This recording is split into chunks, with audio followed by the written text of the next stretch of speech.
See, when I was younger, and I'm sure you gentlemen can attest, when it was time to do something that was scary, maybe, or almost impossible, we never felt like that as long as we were with our friends, our best friends, those that are closest to us. Yo, you gonna go? You gonna go?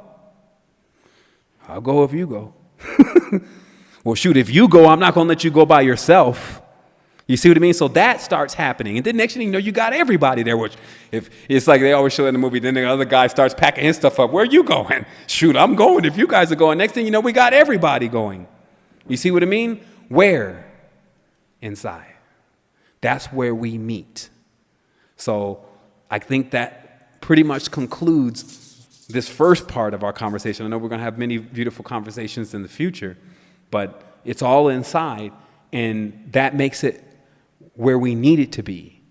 And it also proves why we didn't see it, because if somebody's asking the question, well, why didn't I see this? Right? It's like if you're trying to see your fingerprints and your hand is right on your face, forget about it. You have to pull it out a little bit and see it. So that's why all the secrets, that's why we call it secret energy, was hidden right in front of your face. That way you never see it. You just ignore it. You just imagine that it's not there. And you go further looking for it. Where's God? God's in the sky. On exactly what planet? Well, maybe it's the moon. Maybe that's the Lord. Well, that's Jesus. Well, now everyone's under the dominion of the moon. But before, it was Venus and Ishtar. And oh my goodness, Ishtar ages were much better than Dominion stages. But at the same time, a lot of people were wafted with all the flora and fauna and the flowers that Venus deals out. So then they banked right to Mars. Oh my goodness, they're still fighting. That's the god of war. It's Samuel. He's blind. Like Samuel's blind in the eye. It's Samuel Jackson. If people think this is a game, this is not a game. They initiate Kabbalistic characters and put them into play.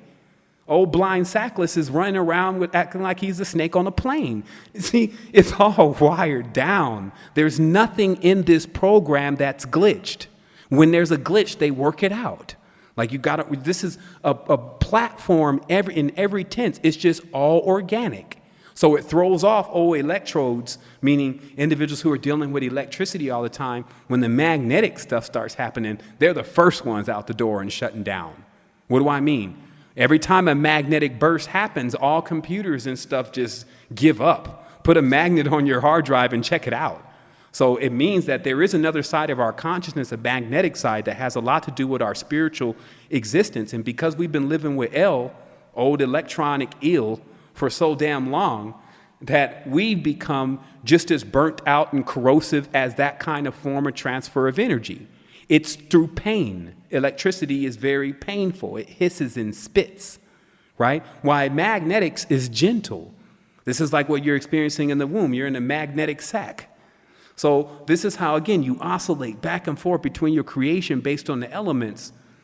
So then you end up going into a higher state of your consciousness, becoming a Time Lord. Then you collapse time by collapsing the character of the Time Lord himself, and you give back the king's crown. And then the king realizes that he's actually you, and he collapses too. And then you're right there in front of the alien.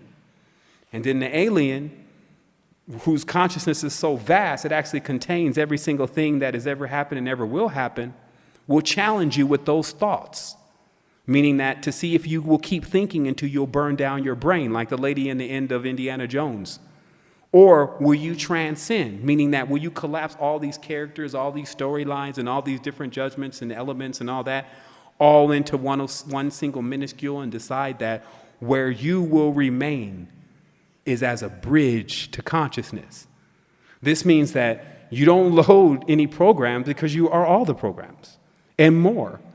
And anytime someone is walking down your path, they happen to come down your disc. It means because they really did something. So just like we treated each other when it first started, if I saw another human, oh my goodness, we were going to have a ball. Because that meant that we had survived together. Meaning back in the day, there wasn't that many humans. It was hostile out here. There was lots of different kind of organisms that are not here anymore. And when you saw another human, you generally never separated from them. But when we got more numerous, we had to explore. And if you ran into another human, man, where are you? Oh my goodness, where have you been? Look, I went That way, and here's what I collected. You can have this. Do you want to stay a fortnight? Sure, why not? Hey, here's my daughter. You want to marry her? It was that kind of interaction, not get out of my way, bitch.